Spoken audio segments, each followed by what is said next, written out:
Thanks for tuning in. I'm Steve Raye, author of How to Get U.S. Market Ready. And in this podcast, I'm going to share with you some of the lessons I've learned from 30 years in the wine and spirits business, helping brands enter and grow in the U.S. market. I've heard it said that experience is what you get when you don't get what you want. My goal, the book and this podcast, is to share my experience and the lessons learned from it with you so you can apply those lessons and be successful in America. So, let's get into it.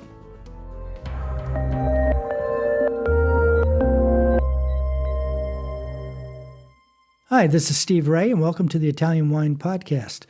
And this is really section 2 of what we started last week, which is about importer-distributor agreements. In last week's issue, we covered the major items that ought to be discussed when negotiating with an importer or distributor in the United States. And this week, we're going to be talking about the minor items. And I would highly recommend, not just because I'm trying to sell it, but because it's going to be a lot more useful, for you to get a hard copy of the book, which you can buy from Amazon.it in Italy, Amazon.com in the United States, or directly in both print and PDF format from GetUSMarketReady.com. So I'll read through the items and then repeat them for those of you who are taking notes to make sure you catch everything. And as I said in last week's session, I'm not an attorney. This is not legal advice.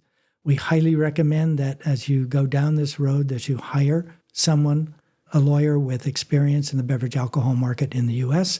And if you need some recommendations, feel free to reach out to me at steve@bevologyinc.com. So we talked about all of the major items last week, and that was the sexy stuff. Now we get into the not so sexy stuff. So what are the minor items that might come up? Well, I'm going to list them here. There's about 10. The right of first refusal for additional products. Line extensions.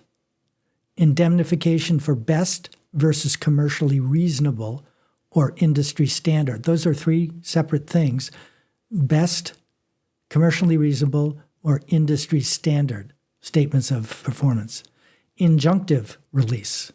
Force majeure, reps and warranties, representations and warranties, notifications of change, inventory use up if product or package changes, IP or intellectual property ownership, AMP, advertising, merchandising, and promotion, whose responsibility, what commitments, and what rights are being granted. And last on this list is payment currency, exchange rate agreement, and triggers. So the next question I get usually is, oh my God, do I have to do all this stuff? You don't have to negotiate it all, but you should be aware of it and whether or not some of these items may come into play with your product, and then think about when the right time to bring this stuff up is. So this applies to importers. What about distributor agreements? Yep. Okay. So for distributors, we have a bunch of other specific terms that apply to them. 1 is term. 2 is termination. Next is a fee. Usually it's a trailing 12 to 36 months gross profit, which is one that shocks a whole lot of people, but is pretty common. Inventory use up. Exclusivity. Indemnification. State of jurisdiction and governing law. Price, meaning the cost of goods, and differentiate between whether you're talking about ex works or FOB on board a ship coming from Italy, maybe from Livorno. And also differentiate between, in the U.S., we talk about the supplier's FOB, meaning the price of the goods when purchased from the supplier, and FOB as a distributor defines it, which means what is the cost he's going to pay.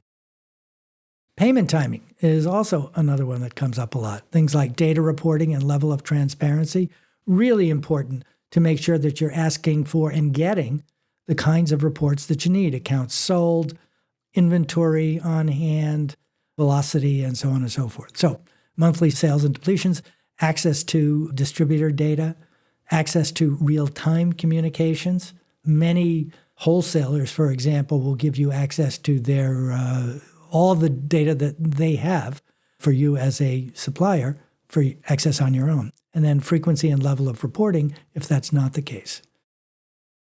And continuing on, there is responsibility or commitment to provide marketing information, the sample policy, territory represented, and the inventory to be held or safety stock. Now, each one of those things can be an hour-long conversation and a disagreement. I'm not saying that you have to negotiate all of these things, but you need to be aware of them. And it may be something that you just want to write out a document and say, this is our point of view on all of these other terms, and the other person could react to it. So the next question we get a lot is, if this only applies to open states, how do I negotiate with control states? Well, generally speaking, you're going to be following their leads and their process, and there isn't negotiations. It's just stated. And each one is often radically and wildly different from the other, Pennsylvania versus Michigan, for example.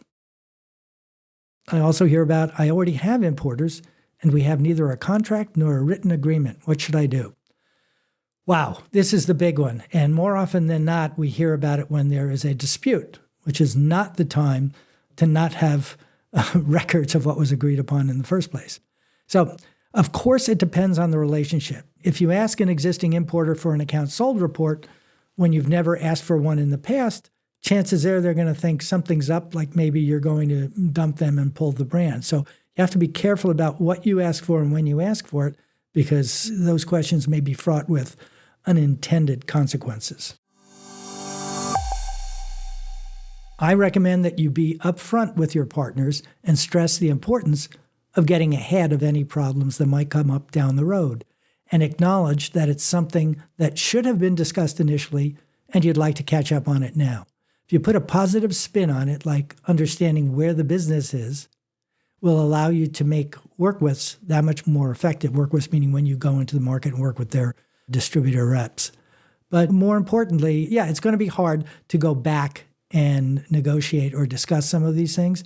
And most of the time people don't until they have a dispute, and now they got a bigger problem than they thought they would have had in the beginning. Another big question I get, especially from Italian producers, I plan to have different importers in different states. Will I have to go through all of this with each of them? And the answer is pretty much yes. That's one of the downsides of having different importers in different markets. It's okay to have different distributors in different markets. But if you have a different importer in each market, it's like different countries. New York is Sweden, and New Jersey is Germany. Here's another question we get. My importer is not living up to the written agreement that we have. What are my options? Well, here's a case where you did do the negotiation up front, and they're not living up to their side of it. Well, this one also comes up a lot, and there's no simple answer as to what to do. It depends on so many variables, such as the tenor of the existing relationship, its length and history, whether the original people who negotiated the deal are still in place, whether you think the relationship is salvageable or even worth salvaging. Quite often the disagreement is about a minor issue that has escalated. So on a formal basis, consider bringing a mediator or arbitrator in, and perhaps even a simpler version of the same thing is to bring in a person from the industry who is trusted by both sides to informally help work out a solution. This is something I end up doing a lot. It's not something I want to do, but it comes up a lot because you have someone who takes the emotion out of the equation and is able to dig down into really what is the fundamental issue at play here. And 9 times out of 10, it can be resolved and put away without any rancor on either side. So that's it for the minor ones. Again, I know this wasn't the sexiest of sections of the book, but I can't stress strongly enough how important it is to discuss these things and have agreements on them up front, rather than to have to deal with them when they have not been discussed and everyone is going to be upset. So different ways of dealing with both the majors and the minors in your negotiations and different strategies on how to do it. I think a key to all of it is to make sure you have an experienced U.S. attorney by your side while you're doing this, or at least on call, so they can advise you where there may or may not be troubles. And if you need a recommendation on attorneys with experience, give me a buzz or ping me at steve@bevologyinc.com, and I'll be able to give you some recommendations.